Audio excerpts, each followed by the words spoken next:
because countries that participated in this war, like Qatar, Saudi Arabia, the Emirates, Kuwait, Bahrain, which gave their territory to the United States to allow them to bomb Iran from their airspace, to fire missiles at Iran from their territory, and so on, these countries are fully... The mask has finally slipped.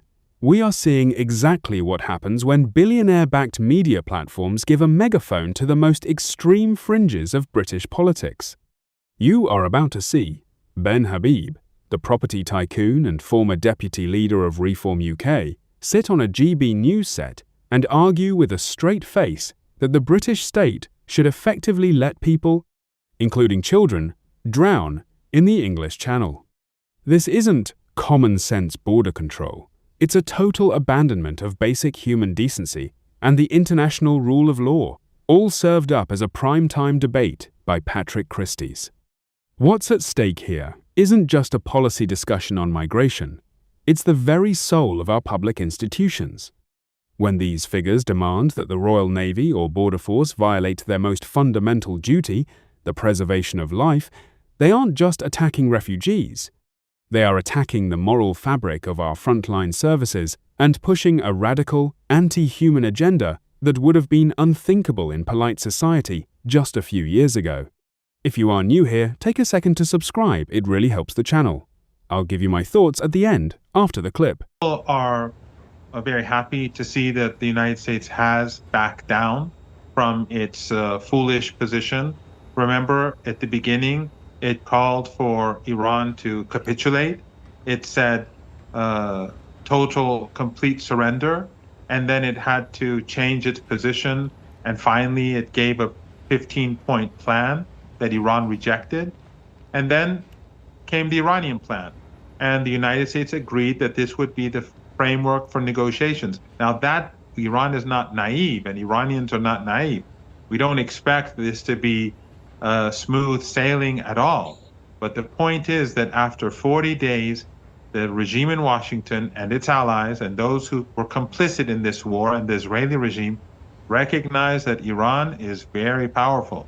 All right. For 40 days, Iran has been firing missiles day and night, and the Iranian people have been steadfast. I'm sure you've seen the people on the streets every night. And that, I think, is something that shocked the Americans and made them recognize that Iran is very different from any other adversary that they've tried to destroy over the past few decades. I see. So who will be responsible for this? And we also see the U.S. president, after the Iranians suggested your technical limitations and also coordination with the Iranian armed forces, he responded suggesting that the U.S. will help with the traffic buildup in the Strait of Hormuz. That's his quote. That there will be positive actions, there will be big money. The Iranians, you can start your own reconstruction process. There will be a lot of supplies of all kinds in the region by the U.S. And it's going to be quite a scene, according to the U.S. president. Now, how do you see the points being indicated by the U.S. president? What does that mean to the Iranians? He says one thing one day and something else the next day, and a lot of the things that he says just doesn't make sense. Iran will not be partners with the United States in managing the Strait of Hormuz. Iran has told Oman that they are prepared for partnership, and the two sides are negotiating on how to carry this forward. But we are very far away from normalization. I should add something, and that is that Lebanon is a part of the ceasefire. And this is something that the Pakistani Prime Minister has also confirmed openly. And the Israeli regime wants the ceasefire to fail. That's why they're carrying out mass slaughters. But with regards to the Strait of Hormuz, there are technical issues. After all, the United States has destroyed Iran's many of Iran's naval installations, at least those that are on the surface, on the ground.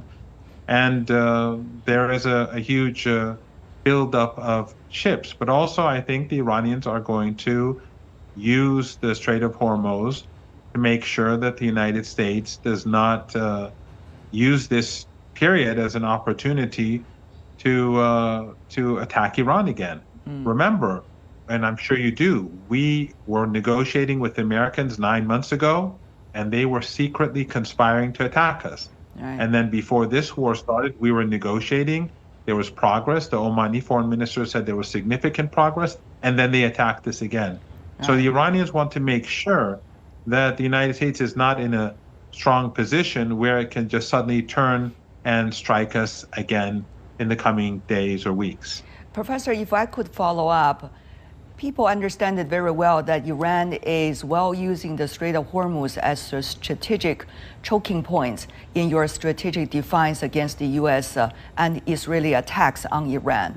But at the same time, it is also an issue that will impact the rest of the world. So actions such as fees, if collected by Iran and Oman in the future, will have an impact, some say, on many industries. Your take on that? Will Iran do that? How will negotiations with the United States, with the helps of others, focus on this or not?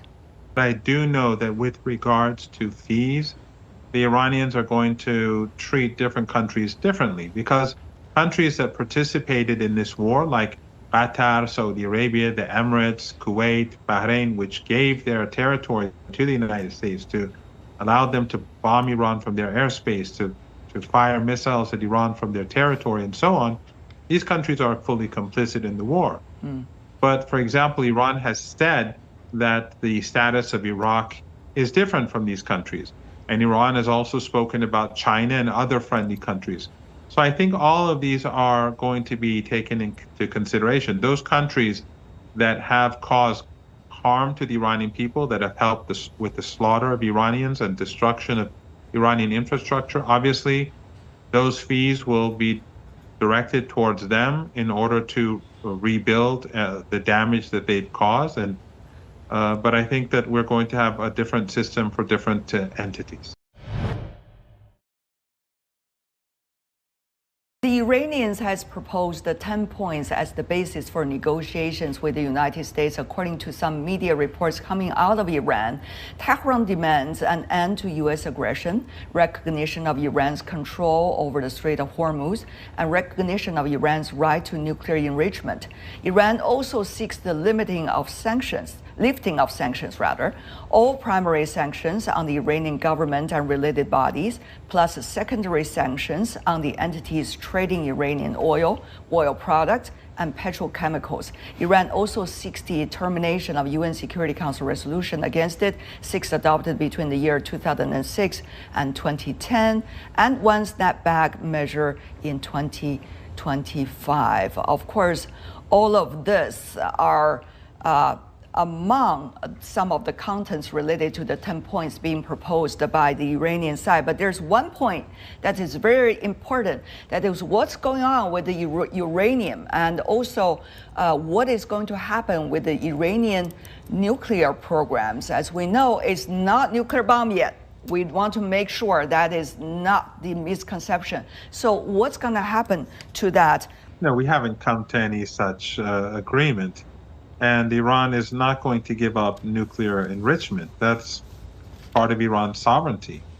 And I agree with basically everything that your guests have said. One thing that I would like to add, though, is that while the Iranians are preparing for the worst, and they are preparing themselves for the high possibility of renewed conflict, but it is going to be very difficult for Trump, as one of your guests rightly pointed out, to restart the war, because there's a lot of pressure building up against him, both at home and abroad. But in addition to that, we are in spring now, and in the Persian Gulf, as I'm sure you know, it is going to get very hot very fast. And within the next few weeks, the deserts will be, the sandstorms will gradually begin, the heat will be extraordinary. And U.S. assets are not based in bases, because those 13 bases have all been more or less destroyed. So U.S. equipment is going to be in not ideal conditions, and the weather is going to get worse. So it is going to become increasingly difficult for the United States as we move closer towards summer. And therefore, that is going to also make the window of opportunity for further aggression. Let's be clear about what we just saw, because the sheer inhumanity of it is designed to shock you into accepting the unthinkable. The anatomy of a cruel argument. In that clip, Ben Habib, a multi-millionaire property tycoon, former Brexit Party MEP, and now leader of the far-right Advance UK Party, didn't just suggest a policy change. He argued for the state-sanctioned abandonment of human life. By telling Patrick Christys that people in the Channel should suffer the consequences of their boat sinking, he is effectively calling for the Royal Navy and Border Force to become bystanders to mass drowning. Habib's rhetoric is a classic example of infantilization in reverse. He uses the word infantilize to suggest that saving a drowning child is somehow a sign of national weakness. It's a cynical attempt to rebrand basic morality as woke oversensitivity. Who are the players? Ben Habib. Since this clip, Habib has moved even further to the right of Reform UK, founding Advance UK with the backing of figures like Tommy Robinson and the vocal support of Elon Musk. He represents the billionaire-funded wing of the far right that views international law like the UN Convention on the Law of the Sea as a mere inconvenience to their nationalist project. Patrick Christys, the host, a staple of the GB News shock jock ecosystem. Notice how the segment is framed. It's presented as a tough conversation for common sense viewers, while in reality, it provides a platform for views that violate every maritime tradition and legal duty the UK has upheld for centuries. The real stakes. When people like Habib target the duty of care, they aren't just targeting migrants, they are attacking the rule of law and the professional integrity of our public servants. International law. Under Article 98 of the UNCLOS, the duty to rescue anyone in distress at sea is unconditional. Workers' rights. Imagine being a member of the Border Force or the RNLI and being told by a politician that your job is now to watch people die. This is an assault on the moral conscience of the workers who keep our seas safe. This is the culture war in its deadliest form, turning human empathy into a political liability to distract from the fact that these same figures have no interest in fixing the economic inequality or the crumbling public services that actually impact your life. If you made it to the end, hit like and subscribe. It really helps the channel. Drop your thoughts in the comments below. I'll catch you in the next one.